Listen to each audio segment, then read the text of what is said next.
everyone, and welcome back to another show, Making a Difference in Mental Health. I am your host, Danielle Young, with my co-host, Wendy Grier. We are continuing our series on resources and services to help and aid the communities that we serve in regards to mental health. Today, we have a very special guest, Ms. Colleen Bokman, who is a supervisory therapist for trauma services for Montgomery County, and she's going to give us a plethora of information for the different services under this company. But before we start, I need to say hi to my co-host. Hey, Wendy, how you doing? Hey, Danielle, how are you? Great to be here. Great to have our guest today. So excited. Welcome, Ms. Bokman. Thank you. I'm excited to be here. So I know Colleen, and I'm just going to put it out there. Colleen and I worked in child welfare for many, many years together. So she made a transition to trauma services. So I'm very excited to hear how that's going and what trauma services is offering to the citizens of Montgomery County. So Colleen, tell us a little bit about yourself. Well, thank you for the introduction. And I owe a lot of my own professional development to Wendy Grier. So I'll put the plug back in for her. So I was at Child Welfare Services for 14 and a half years and felt I needed a change. It was a little more tricky with pandemic and doing social work from our homes and our bedrooms. So I transitioned over to being a supervisory therapist at trauma services, still within Montgomery County. So I have been there for about 9 months. And what I'm learning and actually really appreciating is the true helping role that trauma services has for lots of people who are in crisis. So our primary work is separated into two programs. One is the Abused Persons Program, which is often referred to as APP. And then the other one is referred to as VASAP, and that stands for Victim Assistance and Sexual Assault Program. And these two programs are essentially the domestic violence program for the county and the rape crisis crime victim program for the county. That's good that they're together and much needed services for any jurisdiction, any county. So how are you liking your new role? How is it different from doing child welfare? So I really like my role. I'm learning a lot as I'm here, and I'm learning a lot from the therapists who are doing this really intense work with people who are in the midst of trauma and crisis.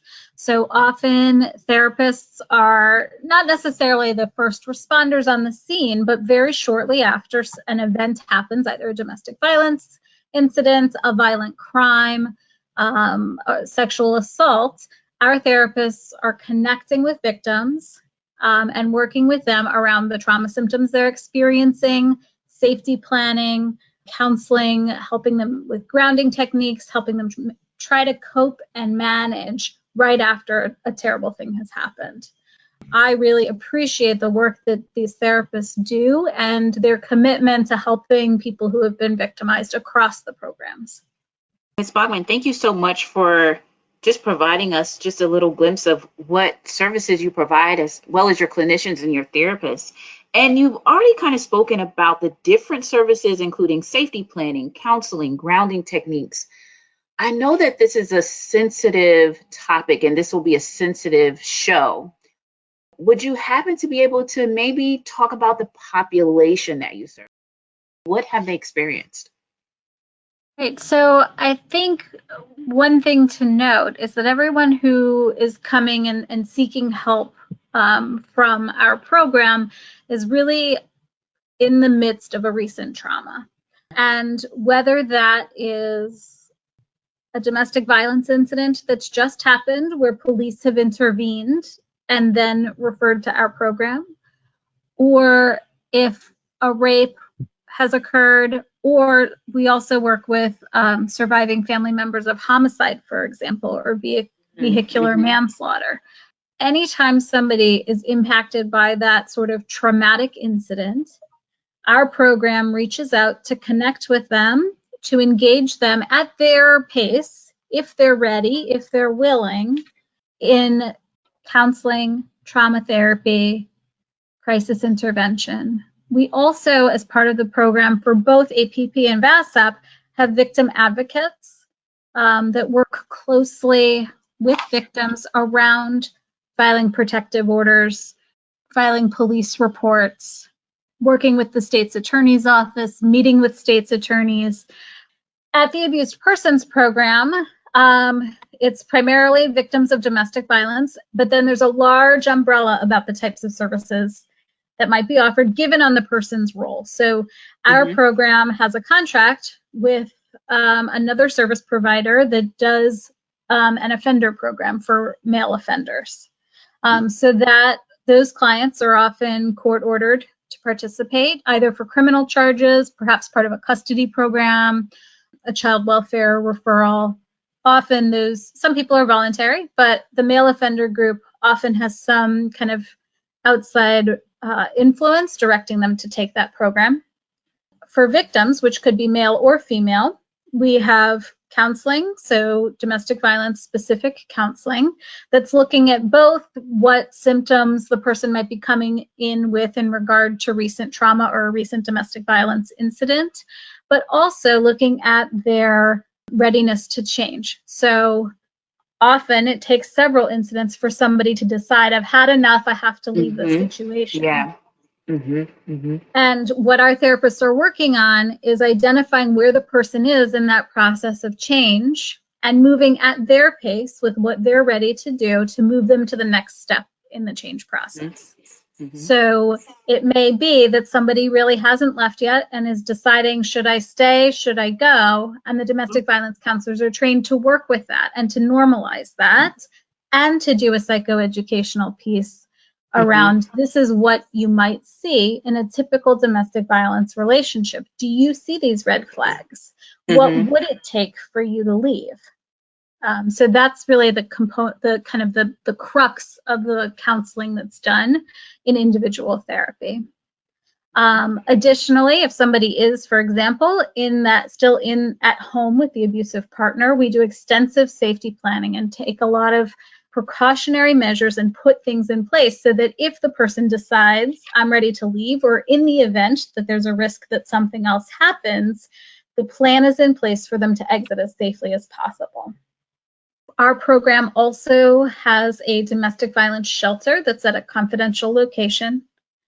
So depending on the nature of how somebody comes to us, they could come through the crisis center saying, I've just left, it's 3 a.m., I need help, I have my 2 children with me, I have nowhere to go. They would then be admitted to the domestic violence shelter. It could be that police intervene in a domestic violence incident, the offender gets arrested, the victim is home, but the offender gets out on bond, and the person realizes they're no longer safe, even though that immediate situation was mitigated. Then they come in requesting shelter. So sometimes it's right in the moment of something happening. Sometimes there's been a buildup of events that have happened where somebody's at the point where they say, we really need to leave because we don't have a safe home. I am very appreciative of you providing just some of the resources. I mean, there sounds like it's so many for APP, and we'll definitely get to VASAP in a moment, but I just want our audience to know about the resource and so much information that you've already given. What I can appreciate is that you did say that you're working with those clients or those who are seeking services with their own pace, their readiness, and they're willing to participate. And then also something that you spoke of that often reminds me about psychoeducation of the cycle of violence and making sure that those who are participating in services just have that information. Sometimes, especially with some clients that we may work with who have experience or are survivors of either domestic violence or some type of assault, they now come into the knowledge of there is education behind this. There is information about certain patterns that you may go through, like you said, until you're ready to go. If it's a young mother who has children, or sometimes there is domestic violence towards men as well. But now that they know that they have these services, maybe there would be some sort of comfort level in knowing that there are certain protections. You talk about police protection and all of these descriptions that you speak about with your agency, I hope that our audience is able to grasp onto this, whether it is someone who is experiencing it currently or who happen to be either persons who care for or who are relatives to or who are connected in some kind of way indirectly to victims and survivors. So thank you for that. Is there more that you can offer for us before we swing it back over to Wendy? Yes, so I just want to talk a little bit more about some of the services for victims. So I mentioned victim advocates, and our victim advocates at APP really take a role in helping a client and helping somebody who's been victimized by domestic violence take those protective steps that can be really daunting. So going to court to file a protective order, filing a police report, really putting the private situation that may have been hidden for a long time now suddenly out in public view. And our victim advocates understand how vulnerable somebody might be in that situation. And then also there's a potential for court accompaniment. So a victim advocate could go with the person to court for the hearing, either the protective order hearing or a criminal hearing, and really kind of try to guide and support the client as they take those steps to be protective and kind of put some of that private family situation out into the public, but for their own safety. We also do a number of groups for victims of domestic violence. I know I mentioned that the male offender program is a group program that's contracted and overseen by our agency. Internally, our therapists run a women's empowerment group, which has a psychoeducational component and is also comprised of some of the therapists and other survivors of domestic violence. So there may be people at different stages in changing and in leaving who can relate to each other, hear their shared experiences, and really get support from each other in the fact that they can do this and take this next step and it will be okay, and how strong they actually are. A big part of victimization within domestic violence is the kind of social isolation and breakdown of the victim's self-esteem by the abuser. So a lot of times abusive partners will not let people see their friends or family, will try to limit the social circle, limit the outside contact if you have a job. They might drop you off at your job, pick you up at your job, and really try to make themselves in control of, in the center of your world. And so as somebody who's been victimized, then leaving that world, you're suddenly in a situation where you may not want to tell your parents what happened. You may not want to let your friends know all of the things that were happening. And I think the Women's Empowerment Group gives people a space to share those experiences without some of kind of the stigma or the embarrassment that you might feel with people that you know in your own lives. Wow, thank you so much for all of that information. I love the Women's Empowerment Group and just this idea that no matter what stage you are in, someone can either help empathize or sympathize and identify where they have been, where the other person is, and how they can get to a place of functioning back into society together. So that's amazing. That's amazing. Wendy, what are your thoughts? I think it was lots of valuable information that Colleen provided us. I especially like how you emphasize the role of the victim advocate. I think a lot of people are not knowledgeable about having a victim advocate and having someone to help them navigate this process, because Colleen, really, we're talking about criminal activity, right? Sex assault, rape, domestic violence, and going to court is scary for many, many people. So to have a victim advocate by your side, helping you navigate that system, helping you to take the steps toward protection is invaluable. So I wanted to highlight that for our audience so that they know they don't have to go it alone, that they do get support through your program.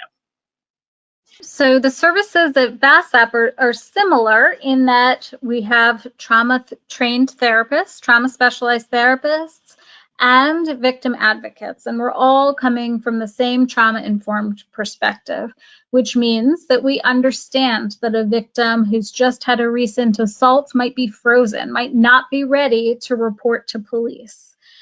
we're there when people are ready to report, or if they need counseling to work up to that point, or if they need support, a victim advocate, for example, to go with them to make that report.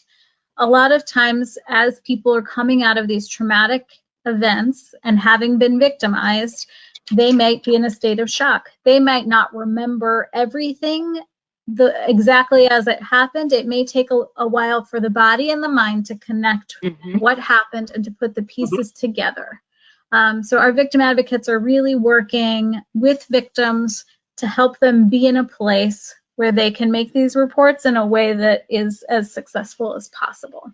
The trauma therapists at VASAP have extensive experience in a lot of different kind of very complicated situations. So we have therapists who are experienced in working with surviving family members of homicide, working through both the grief process with them, the trauma of the initial event, and the trauma of any following criminal trials or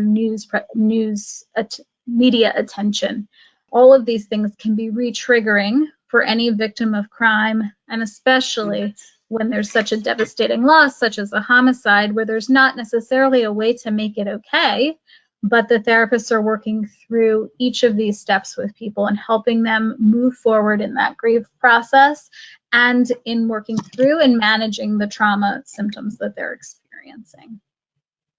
Absolutely. Coming from a space of trauma, being trauma informed is critical, because this work, not anyone can just jump in and do this work. You really have to understand and appreciate trauma and what it means to people and how they try to move through it to provide those services. So that's good. Also with the groups, psychoeducation is a must. I am a firm believer in connecting dots for people. I want people to understand why they experience the symptoms that they experience. I don't want people to walk around in the space of mental health, quote unquote, thinking they're crazy. So we try here very hard at our podcast to destigmatize that, dismiss it.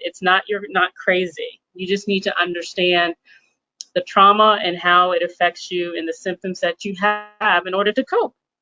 Simply, that's what it is. So kudos to you, Colleen. Really nice description of the programs that your trauma services are doing for the community in Montgomery County. Do you have any more comments you want to say? I think you guys can tell I just have a couple more things. I just wanted to highlight some of the groups that VASAP runs. So there is a sex assault survivor group, as well as a surviving family member group for homicide victims.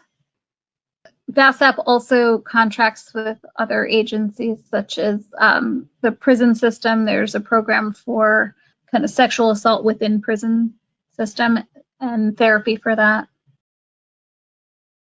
Ms. Bokman, before you wrap up, we just want to say that we are thankful for you being able to be on here to provide us with so much information for both APP and for VASAP. I think another thing that I'm taking away from this is that there is a desire for victims and survivors to have this dispelling of guilt and shame, from what they may also experience. And sometimes that is the barrier that keeps them from seeking out services too. And so, I've taken so many notes on the information that you've provided for us today. If you could tell our audience one thing, or if you could engage our audience or implore our audience, whether they are victims, whether they are survivors, whether they are advocates, whether they are our neighbors or our friends or our colleagues, or professionals. Or professionals, absolutely, or professionals. How can they also contribute or participate? Definitely. So a big part of our agency is being available to victims. So if you have been victimized recently, if you are experiencing some of the shame, some of the shock, some of the guilt that we've been referencing throughout this conversation, it would be important to give our program a call. We serve Montgomery County residents who have been recent victims of crime, victims of sexual assaults, or victims of domestic violence. Additionally, we also have a need for outreach volunteers, and there really are rape crisis volunteers. That could be another way to describe them. So our volunteer team will respond to hospitals when a rape victim arrives at the hospital for an exam or treatment. A call goes into our program, and a volunteer is connected with the victim. During COVID, I think they stopped going into hospitals, but that may be changing.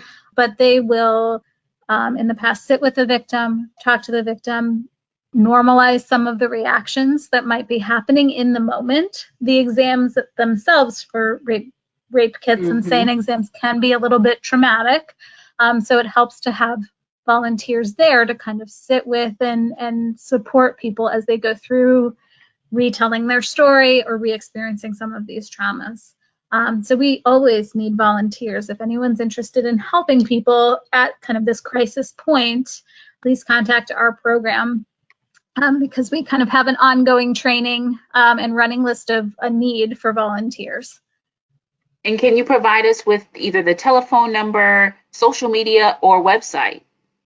The phone number to reach the Abused Persons Program, this is either for crisis shelter, domestic violence counseling, victim advocacy in terms of filing protective orders, please call 240-777-4210. And for the Victim Assistance and Sexual Assault Program, for any crime victimization that's occurred recently that people are struggling with, please contact us at 240-777-1355.